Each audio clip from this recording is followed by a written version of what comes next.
आज का ये जो वीडियो है ये काफ़ी महत्वपूर्ण होने वाला है क्योंकि काफ़ी लोगों के मेरे पास प्रश्न आए और सबने मुझसे ये बोला है कि आप एक ऐसा वीडियो बनाइए जिसमें महिला किस तरीके से थाने में केस दर्ज करवाती है और उसके बाद पति के द्वारा आगे की क्या कार्यवाही करनी होती है पति को। आप इस बारे में थोड़ा-सा हमको जानकारी दीजिए।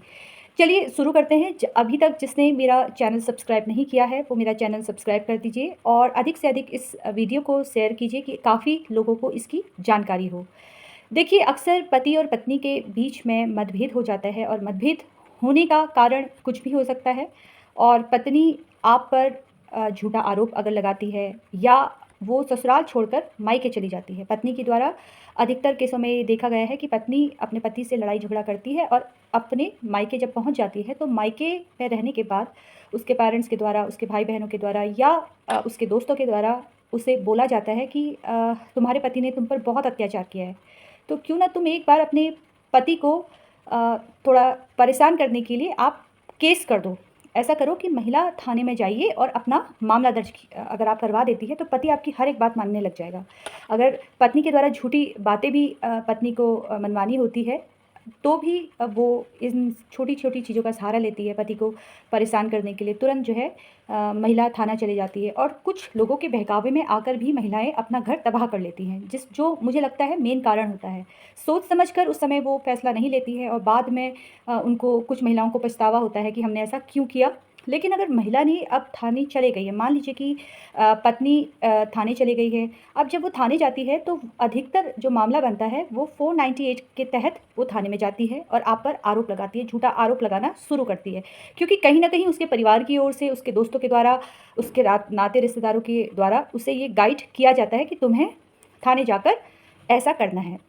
मान लीजिए कि पत्नी अब थाने चली गई है और आपके खिलाफ उसने 498 ए और 406 का मामला दर्ज करवा दिया है। अब पत्नी थाने में चली गई है। अब पत्नी की हालत देख के सामने से सामने पता चल जाता है कि ये जो पत्नी है ये कैसा मामला दर्ज करने वाली है। यानी कि केस के नेचर और महिला के नेचर से पुलिस वालों को ये जानकारी तो प्राप्त हो जाती है कि मामला आखिर कैसा है, महिला के द्वारा झूठा लगाया गया है या किस तरीके से ये मामला है। देखिए, पुलिस वाले तुरंत महिला का एफआईआर दर्ज नहीं करवाएँगे। कंप्लेंट वो रजिस्टर्ड करते हैं और पुलिस वालों की ओर से सबसे पहले महिला से वो पति का नंबर लेते हैं। पति का नंबर लेने के बाद महिला से बोलते हैं कि आप अपने पति को बोलिए या वो स्वयं फ़ोन करते हैं कि देखिए हम थाने से बोल रहे हैं, बात कर रहे हैं और आपकी महिला ने इस तहत आप पर ये आरोप वो लगा रही हैं और अब आप ऐसा कीजिए कि आप थाने आ जाइए। अब कुछ पतियों को यहीं पर ये जो पहली स्टेज है, यहीं पर पति थोड़ा घबरा जाते हैं क्योंकि उनको लगता है कि अरे थाने से फ़ोन आ गया, हम क्या करें?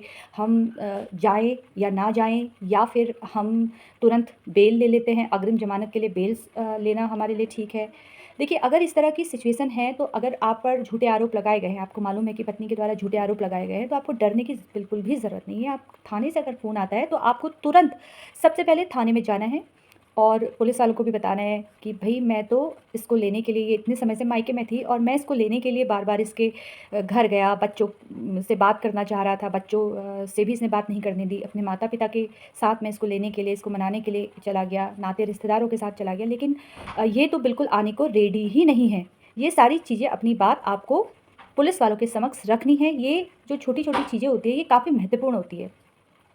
अब पुलिस वालों के द्वारा आपकी बात सुनी जाती है। देखिए, सुप्रीम कोर्ट के एक फ़ैसले के अनुसार Arnesh Kumar versus state of Bihar, उसमें ये साफ तौर पे बोला गया है कि तुरंत आप ऐसे मामलों में गिरफ्तारी नहीं की जा सकती है। पहले आप पति से भी आप पूछिए क्योंकि 498 का जो मामला है ये अब महिलाओं के द्वारा झूठा लगाया जाने लगा है। तो इसलिए आपको सबसे पहले पति से आपको बात करनी है, उसकी बात सुननी है और पहले आप ऐसे मामलों पे समझौता करने की कोशिश कीजिए। मान लीजिए कि पुलिस वालों के द्वारा आपका और आपकी पत्नी का समझौता कराया जाता है। अब समझौता अगर हो गया तो आप दोनों अब अच्छे से अपनी लाइफ जीने की कोशिश करेंगे कि दोनों एक दूसरे के साथ हैं। जो भी वहाँ पर समझौता होगा उस हिसाब से आगे की कार्यवाही नहीं होगी। लेकिन मान लीजिए कि अब आप लोगों ने तय कर लिया है कि अब हमें समझौता करना ही नहीं है। अब क्योंकि पत्नी ने हमारे साथ इस तरह से व्यवहार किया है या पति के द्वारा इतना बुरा व्यवहार किया जा रहा है मेरे साथ, तो ऐसी स्थिति में अब आपको देखिए ये एक ऐसी स्टेज है जहाँ पर आप तुरंत अगर समझौता कर लेते हैं तो इससे आपका पैसा भी बचेगा, समय भी बचेगा। या फिर अगर आप समझौता करने की स्थिति में नहीं है, आपने सोचा है कि नहीं मुझे समझौता नहीं करना है, तो ऐसी स्थिति में आप दोनों तुरंत तलाक भी लेने की सोच सकते हैं। और तलाक जो है वो आपसी सहमति से अगर आप आगे फ़ाइल करते हैं तो इससे आपके समय और पैसे दोनों की बचत होगी। लेकिन ये जो स्टेज होता है, जो शुरुआती स्टेज है, यहीं पर सबसे ज़्यादा दिक्कत आती है, क्योंकि पति के मन में भी एक ईगो हो जाती है। पति भी सोचता है कि पत्नी के द्वारा इस तरह से मेरा मान सम्मान ख़राब किया गया है, और पत्नी भी इसी तरीके से सोचती है। और यही जो फ़ाइट है ये कोर्ट केस में बदल जाती है, और जिसमें आपको बहुत लंबा समय लगना पड़ता है। और अगर इसी स्टेज पर अगर आप समझौता करने की कोशिश कर रहे हैं तो बहुत अच्छा है, और अगर तलाक लेने की सोच रहे हैं तो दोनों को आपसी सहमति से थोड़ा बात करके यहीं पर आपसी सहमति से आप तलाक की अर्जी भी कोर्ट में दायर कर सकते हैं। अब मान लीजिए कि समझौता नहीं हुआ है, तो पुलिस वालों की ओर से आपको बोला जाएगा कि सबसे पहले जो महिला का स्त्री धन है, स्त्री धन से तात्पर्य जो महिला को शादी के समय में जो उपहार के रूप में दिया जाता है वो स्त्री धन कहलाता है। अब महिला को जो स्त्री धन दिया गया है, आप ऐसा कीजिए कि उसको वापस कर दीजिए। तो महिला की ओर से क्या होता है, लिस्ट बनाई जाती है कि मेरा ये सामान जो है मेरे पति के घर पे रखा हुआ है और आप मुझे दे दीजिए। देखिए, महिला लिस्ट बनाएगी और पति को देगी। अब उसमें से एक लिस्ट में जो थोड़ी चीज़ें ऐड ऑन होती हैं। अब आप जितना सामान दे देते हैं वो तो ठीक है, अब जो सामान आपने लिया ही नहीं है वो क्यों देंगे, वो बकाया सामान आपको क्यों देना है। तो देखिए, ये इसके लिए एक अलग से आप केस दर्ज कर सकते हैं, या आपका कॉम्प्रोमाइज़ अगर हो जाता है वहाँ पर स्त्री धन को लेके। मतलब टोटल मिला के कहने का मतलब ये है कि अब जब आप दोनों के बीच में किसी भी प्रकार का कोई समझौता नहीं हुआ है तो बात अगली आती है स्त्री धन की। स्त्री धन की लिस्ट आपको दे दी जाएगी और आपको उनको वापस कर चलिए मान लेते हैं कि आप लोगों के बीच में समझौता नहीं हुआ किसी भी प्रकार से। अब एफआईआर भी दर्ज हो चुकी है, आपने स्त्री धन भी बोल दिया कि हम दे देंगे। अब अगला जो काम है ये बहुत इम्पॉर्टेंट है। अगर महिला ने आप पर आरोप लगाया है तो आप वो तो सहन कर लेते हैं, लेकिन अगर आपके माता पिता पे, भाई बहन पर झूठा आरोप उनके द्वारा लगाया जा रहा है, पत्नी के घर वालों की ओर से या पत्नी की ओर से, उस स्थिति में आपको क्या करना है। उस स्थिति में अब जब एफआईआर हो चुकी है तो सुप्रीम कोर्ट की ओर से भी एक गाइडलाइंस है कि देखिए 498 का जो मामला है इसका कभी कभी बहुत दुरुपयोग भी हो जाता है।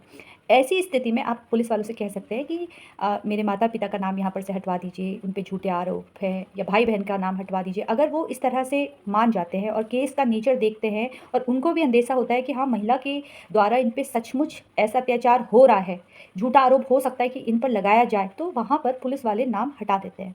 लेकिन मान लीजिए कि पुलिस वालों ने आपका नाम हटाया नहीं है और आप चाहते हैं कि आपकी बहन का नाम ना आए, माता पिता का नाम ना आए, भाई बहनों का नाम ना आए। उस स्थिति में आप सीआरपीसी की एक धारा होती है, सीआरपीसी की एक धारा है 482, उसके तहत आप आवेदन कर सकते हैं। आप लिख सकते हैं कि मेरे माता पिता का नाम यहाँ पर ज़बरदस्ती लगाया जा रहा है, इन पे आरोप लगाया जा रहा है। आप ऐसा आवेदन कर सकते हैं।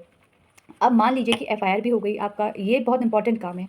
अब आपकी गिरफ्तारी अब होने को अगर जब भी होती है, मान लीजिए कि पुलिस वालों की ओर से आपको गिरफ्तारी के लिए आपको अंदेशा है कि अब मेरी गिरफ्तारी हो जाएगी, तो उससे पहले पुलिस वाले आपको 41A सीआरपीसी के तहत पहले एक नोटिस भेजेंगे। जब वो नोटिस भेजेंगे उसके बाद ही आपकी गिरफ्तारी होगी, इससे पहले आपकी गिरफ्तारी नहीं हो सकती है। आप उस समय बेल के लिए अप्लाई कर सकते हैं।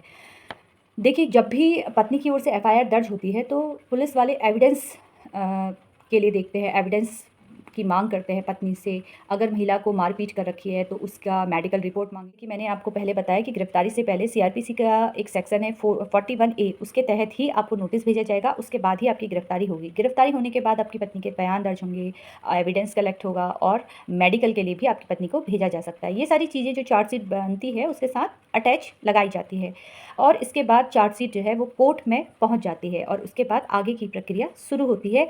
ऐसी छोटी छोटी जानकारियों के लिए आप लोग मुझसे जुड़ते रहिए। अगर आपको इससे संबंधित कोई भी मुझसे प्रश्न पूछना है तो आप मुझे मैसेज दे सकते हैं, और जब भी मेरे पास समय होगा तो मैं उसका उत्तर तुरंत दूंगी। धन्यवाद।